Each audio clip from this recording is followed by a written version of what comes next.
الرحمن السلام علیکم۔ آج 27 مئی بروز جمعہ ہم بات کریں گے سپریم کورٹ آف پاکستان میں جو اہم سماعت ہوئی ہے، اور اس سماعت میں آج یہ نظر آیا ہے کہ یہ جو حکومت ہے، امپورٹڈ حکومت، اب ان کو اپنا نیب کا بل بھی خطرے میں پڑ گیا ہے، اوورسیز پاکستانیوں کا جو حق ووٹ ختم کیا گیا ہے وہ بھی خطرے میں پڑ گیا ہے، ECL سے نام نکلوانے بھی خطرے میں پڑ گئے ہیں، NRO2 بھی خطرے میں پڑ گیا ہے، اور اب یہ بدتمیزی پر اتر آئے ہیں۔ اور آج بینچ کے سامنے شہباز شریف اور مریم نواز کے وکیل کھڑے ہو گئے، اور بینچ نے ان کو کہا کہ ہم نے آپ کو نہیں سننا، انہوں نے کہا ہمیں سننا پڑے گا، اور اس کے بعد بینچ اٹھ کر چلا گیا، اور بینچ سخت فیصلہ جاری کر کے گیا اور سخت ریمارکس دے کر گیا۔ یہ معاملہ کیا ہے؟ یہ کیوں خوف زدہ ہیں؟ پچھلے 2 دن سے یہ ججز کے خلاف جو مہم ہمیں نظر آتی ہے، یہ ہے کیا اصل میں؟ اس کی تفصیل میں آپ کے ساتھ شیئر کروں گا۔ پہلے میں آپ کو بتاؤں گا کہ FIA نے جو آج رپورٹ جمع کروائی سپریم کورٹ آف پاکستان میں، اس کے اوپر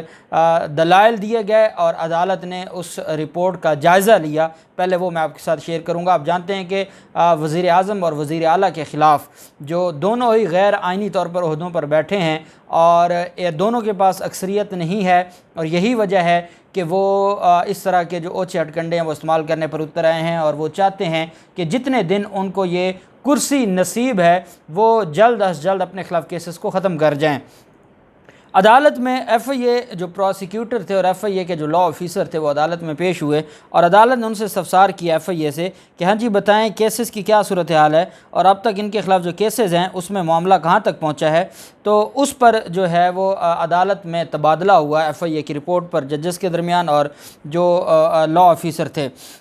جسٹس اعجاز الحسن صاحب نے کہا FIA رپورٹ سے یہ تاثر ملا ہے کہ بہت سے معاملات کو غیر سنجیدہ اقدامات کے ذریعے کور کیا گیا ہے، اور ہمیں یہ نظر آ رہا ہے آپ کی رپورٹ میں کہ آپ اپنے جو بلنڈرز ہیں اور جو انوالومنٹ ہے حکومتی شخصیات کی، آپ ان کو کور کرنے کی کوشش کرتے رہیں۔ یہ پہلا جملہ تھا جسٹس اعجاز الحسن صاحب کا ان کے خلاف۔ دوسرا جو عدالت کی طرف سے کہا گیا کہ وزارت قانون نے 13 مئی کو سکندر ذوالقرنین، جو یہ وہ پروسیکیوٹر صاحب ہیں، اسپیشل پروسیکیوٹر، یہ پاکستان تحریک انصاف کے دور میں FIA کی طرف سے پیش ہوتے تھے، 11 اپریل کو وہ عدالت میں جو اسپیشل کورٹ ہے اس میں ایک درخواست جمع کرواتے ہیں۔ اس درخواست میں وہ کہتے ہیں کہ مجھے تفتیشی افسر نے بتایا ہے، ان کو DG کی طرف سے کال آئی ہے، DG FIA کی طرف سے، کہ ایک وزیر اعظم بن گیا ہے، ایک وزیر اعلیٰ جس کا 16 اپریل کو ہونا تھا، وہ وزیر اعلیٰ 11 اپریل کو DG صاحب بنا کر بیٹھے تھے، اور وہ وزیر اعلیٰ بن گئے ہیں۔ اس وجہ سے اب جو کنسرنڈ جو اتھارٹیز ہیں وہ نہیں چاہتی کہ ہم ان کیسز کو مزید دیکھیں، اس وجہ سے اس کیس میں پیش نہیں ہونا، اور یہ انہوں نے درخواست دی، اور اس درخواست کے بعد 27 اپریل کے فیصلے میں اعجاز حسن عوان صاحب نے اس کو پارٹ آف دی فائل بنا کے آرڈر کا حصہ بنا دیا، جس کے بعد یہ معاملہ ہم نے آپ کے ساتھ شیئر کیا، اور پھر یہ معاملہ سوشل میڈیا اور میڈیا کے ذریعے ہمارے آنریبل ججز تک بھی پہنچ گیا، جس کا تذکرہ آج عدالت میں کیا۔ عدالت نے کہا کہ آپ نے 13 مئی کو سکندر ذوالقرنین کو عہدے سے ہٹایا ہے اور آپ نے اسے معطل کیا ہے، اور بظاہر FIA پروسیکیوٹر کو کیس کی 2 سماعتوں میں پیش نہ ہونے کی بنیاد پر معطل کیا گیا۔ آپ جانتے ہیں کہ جیسے ہی 11 اپریل آئی اور 11 اپریل کو شہباز شریف نے حلف لینا تھا، اس دن بھی FIA پروسیکیوٹر نہیں پیش ہوئے، ان کو منع کر دیا گیا تھا، اور آپ جانتے ہیں کہ سکندر ذوالقرنین تو درخواست دے کر چلے گئے تھے، اس سے اگلی پیشی پر بھی وہ پیش نہ ہوئے، جس کی وجہ سے یہ 2 پیشیوں پر ان کی حاضری عدالت میں بطور اسپیشل پروسیکیوٹر نہ لگی، جس کو بنیاد بنا کے 13 مئی کو اس کو معطل کر دیا۔ عدالت نے کہا جن سماعتوں پر وہ پیش نہ ہونے پر آپ نے پروسیکیوٹر کو معطل کیا، وہ نئی حکومت کے قیام کے بعد کی تھیں۔ یہ سوال پوچھا کہ جن 2 سماعتوں پر آپ نے یہ کیا ہے وہ نئی حکومت کے قیام کے بعد کی تھیں، تو انہوں نے کہا ہاں جی یہ 11 اپریل تھی اور ایک جو 27 اپریل تھی۔ کیا آپ نے پروسیکیوٹرز کو یہ کہا کہ آپ پیش نہ ہوں تو آپ فارغ ہیں؟ یہ بھی آپ نے کہا کہ آپ اگر پیش ہوئے تو آپ فارغ ہو جائیں گے۔ تو عدالت نے کہا، جسٹس اعجاز الحسن صاحب نے، کہ پروسیکیوٹرز کو تبدیل کرنے کے لیے حقائق کو آپ نے تروڑ مروڑ کر پیش کیا، تفتیشی افسر کو بھی بیماری کی وجہ سے تبدیل کیا گیا۔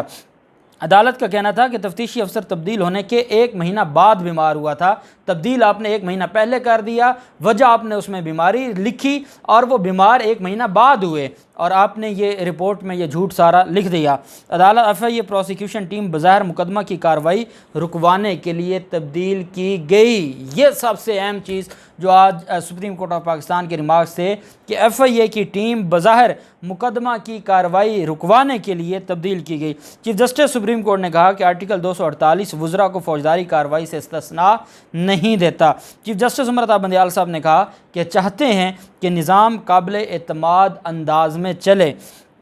اعلیٰ حکام کے خلاف مقدمات میں مختلف سلوک زیادہ نوٹس میں آتا ہے، اور یہ ہم صبح و شام یہ چیزیں دیکھتے ہیں۔ جسٹس مظہر علی اکبر نقوی صاحب نے کہا کہ حکومت آنے کے بعد وزیر اعظم اور وزیر اعلیٰ پنجاب کے مقدمات میں کیا پیش رفت ہوئی؟ کیا وزیر اعظم پر فرد جرم عائد ہو چکی ہے؟ یہ جسٹس مظہر علی اکبر نقوی صاحب نے سوال کیا کہ کیا ان دونوں ملزموں کے خلاف فرد جرم عائد ہو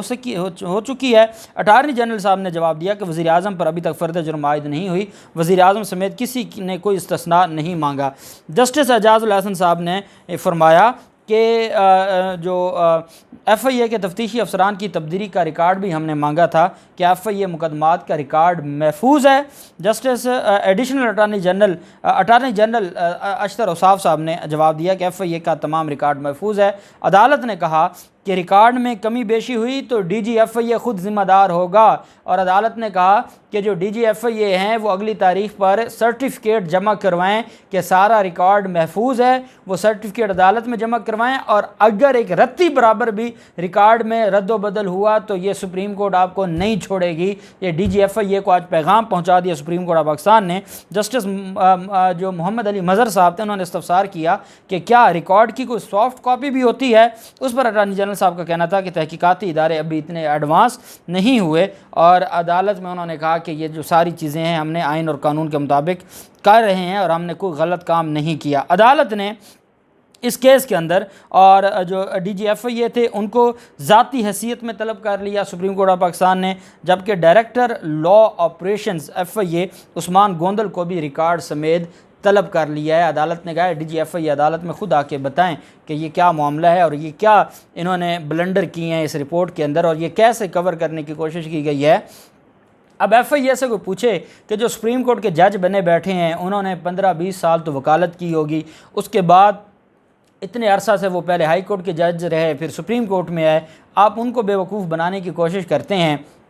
ایسا نہیں چلتا۔ ان کو پتہ ہے کہ کیسے رپورٹ کو آپ نے کور کیا ہے، کیسے آپ نے پروسیکیوٹر کو تبدیل کیا ہے، کیسے آپ نے انویسٹیگیشن افسر کو تبدیل کیا ہے، اور عدالت نے کہا کہ بظاہر یہی لگتا ہے کہ آپ نے مقدمات رکوانے کے لیے یہ تبدیلیاں کی ہیں، آپ کی کوئی اچھی انٹینشن نہیں تھی یہ سارا کچھ کر کے۔ اچھا، ای سی ایل کے حوالے سے عدالت کی طرف سے سارا معاملہ میں نے آپ کو بتا دیا پہلے بھی لوگ میں، یہاں ایف آئی اے کا معاملہ آیا، پھر نیب کے جو پروسیکیوٹر تھے وہ بھی عدالت میں پیش ہوئے، اور نیب جو پروسیکیوٹر کی طرف سے یہ چیز اس وجہ سے بھی اہم ہے کہ انہوں نے کہا کہ اس وقت تک ہمارے سینکڑوں لوگوں کو جو ہمارے ملزمان تھے ایف آئی اے کے نیب کے ان کا نام نکال دیا گیا، لیکن 174 ملزمان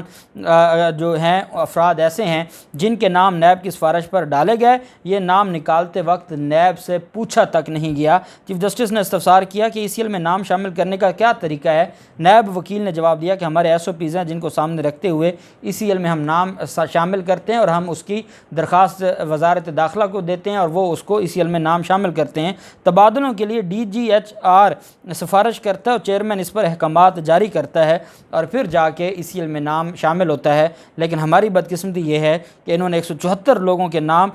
تبدیل کر دی اور ہمیں بتایا تک نہیں ہے، اور ہمارے پاس کوئی ریکارڈ یا کوئی ڈاکومنٹ نہیں آیا جس سے ہمیں یہ پتہ چلے کہ کس بنیاد پر ان کو یہ ریلیف دیا گیا ہے۔ دوسری طرف جب عدالت میں ایف آئی اے کا جو رپورٹ تھی وہ کیونکہ ای سی اے رولز کے حوالے سے عدالت پہلے فیصلہ جاری کر چکی تھی جو میں آپ کے ساتھ شیئر کر چکا ہوں، ایف آئی اے کے حوالے سے جو فیصلہ ہے وہ بھی میں نے آپ کو بتا دیا، ڈی جی ایف آئی اے کو بھی ذاتی حیثیت میں طلب کر لیا ہے، اور جو ڈائریکٹر لا آپریشنز ہیں ان کو بھی۔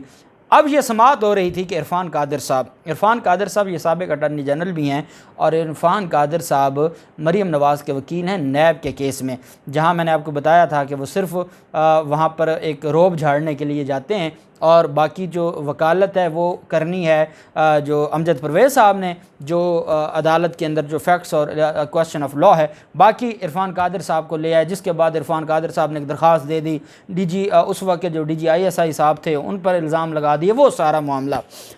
عدالت میں دوران سماعت وہ آ گئے اور انہوں نے کہا جناب کہ میں شہباز شریف کا وکیل ہوں، مجھے سنیں۔ عدالت نے آنریبل جو بینچ تھا 5 رکنی، میں آپ کو بتا چکا ہوں، چیف جسٹس صاحب کی سربراہی میں جسٹس مزار علی اکبر نقوی صاحب، جسٹس محمد علی مظہر صاحب، جسٹس اعجاز الحسن صاحب اور جسٹس منیب اختر صاحب، یہ 5 رکنی بینچ تھا۔ بینچ بیٹھا ہے اور وہ تشریف لائے اور انہوں نے کہا کہ میں شہباز شریف کا وکیل ہوں۔ اس پر عدالت چیف جسٹس پاکستان نے کہا کہ ہم انفرادی طور پر کسی کو نہیں سن رہے، ہم تو فوجداری نظام سے متعلق مقدمہ سن رہے ہیں۔ ایڈوکیٹ عرفان قادر صاحب نے کہا کہ میں ذاتی حیثیت میں نہیں آیا، بلکہ میں یہاں پر پاکستان کے وزیر اعظم کی طرف سے پیش ہو رہا ہوں۔ اب میں ایک بات سوچتا ہوں کہ جب آنریبل عدالت میں پہلے شہباز شریف پیش ہوئے تھے اور جب پتہ تھا کہ ڈپٹی اسپیکر کا جو بل ہے اور یہ ساری چیزیں اگر ہم اس رولنگ کو ختم کریں گے تو اس کے بعد یہی ملزم آئیں گے، انہوں نے چیئرمین نیب تعینات کرنا ہے، انہوں نے ہی نیب قوانین میں ترمیم کرنی ہے، انہوں نے ایف آئی اے کو چلانا ہے، کاش یہ بات پہلے دیکھ لی ہوتی تو آج یہ نہ سننا پڑتا۔ انہوں نے عرفان قادر صاحب نے کہا کہ میں وزیر اعظم شہباز شریف کا وکیل ہوں، جس پر چیف جسٹس صاحب نے ریمارکس دی ہے کہ ہم انفرادی طور پر نہیں سن رہے، فوجداری نظام سے متعلق مقدمہ سن رہے ہیں۔ ایڈوکیٹ عرفان قادر نے کہا کہ ذاتی حیثیت میں نہیں ہوں، میں تو پاکستان کے وزیر اعظم کی طرف سے پیش ہو رہا ہوں۔ عدالت کو پورے سسٹم کو ہی دیکھنا چاہیے، ایک حصے کو دیکھیں اور باقی کو چھوڑ دیں گے تو میری درخواست ہوگی کچھ بھی نہ دیکھیں۔ اب کہنا وہ یہ چاہتے ہیں کہ عدالت ہاتھ باندھ کے دیکھتی رہے اور ان کا جو جیت چاہے یہ سی ایل سے نام بھی نکلوائیں، ایف آئی اے کے مقدمے بھی واپس لے لیں، نیب کے کیسز بھی واپس لے لیں، اور آگے میں اس کو بطور قانون کا طالب علم سمجھتا ہوں کہ یہ عدالت کے سامنے توہین ہے کہ یہ کہا جائے، یہ ڈکٹیشن دی جائے کہ عدالت کو پورے سسٹم کو دیکھنا ہوگا، ایک حصے کو دیکھیں اور باقی کو چھوڑ دیں گے تو میری درخواست ہوگی کہ کچھ نہ دیکھیں۔ انہوں نے مزید کہا کہ عدالت ہمیں سوالات بتا دے جس پر معاونت کی ضرورت ہے، اہم مقدمہ اس کی حکومت پر اثرات ہوں گے اور ہم عدالت کے سامنے وہ پیش کرنا چاہتے ہیں۔ اس پر عدالت نے کہا بھی حکومت کے اوپر کیا اثرات ہوں گے، ہم تو انڈیویجولز کے کیسز کو جو فوجداری معاملہ ہے اس کو دیکھ رہے ہیں۔ جسٹس عمر عطا بندیال صاحب نے ریمارکس دیا کہ ہم نے آپ کو عدالتی معاونت کے لیے نہیں بلایا، ہم نے آپ کو کوئی دعوت نہیں بھیجی کہ آپ عدالت کے اسسٹنٹ بن کے آئیں اور عدالت کو اسسٹ کریں، ہم نے آپ کو نہیں بلایا۔ آپ نے جو کہنا ہے وہ تحریری طور پر لکھ دیں، ہم اس کو دیکھ لیں گے۔ شہباز شریف کے وکیل نے کہا 2 سیاسی جماعتوں میں مخاصمت ہے، ایک سیاسی جماعت مسلسل الزام لگا رہی ہے جس میں عدالت کو جوڑا جا رہا ہے۔ سپریم کورٹ کے میں شہباز شریف کے وکیل ابھی یہ بات کہہ رہے تو انہوں نے سیاسی پاکستان تحریک انصاف کے خلاف باتیں شروع کر دیں کہ وہ سیاسی طور پر عدالتوں کو انوالو کر رہی ہے اور وہ ہمارے خلاف باتیں کرتی ہے۔ وہ تقریر کر رہے تھے اور آنریبل بینچ اٹھ کر چلا گیا، اور تاریخ اس وجہ سے اناؤنس نہیں کی کہ وہ انوائرمنٹ ایسا بن گیا تھا، عدالت وزیر اعظم کے وکیل کو سننا نہیں چاہتی تھی اور عدالت نے وزیر اعظم کے وکیل کو بولتا چھوڑ کے چیمبر میں وہ تشریف لے گئے۔ اب یہ جو ہے وہ میرے خیال میں منڈے کے لیے دوبارہ اس کیس پر سماعت ہوگی اور اس میں ای سی ایل رولز کا بھی سارے کا سارا معاملہ ہے، اس میں نیب قوانین کا بھی معاملہ ہے اور اس میں ایف آئی اے کے ڈی جی کو بھی بلایا ہے۔ جو بھی تفصیلات ہوں گی آپ کے ساتھ شیئر کرتے رہیں گے۔ اللہ پاک پاکستان کا حامی و ناصر ہو۔ بہت شکریہ، اللہ حافظ، پاکستان زندہ باد۔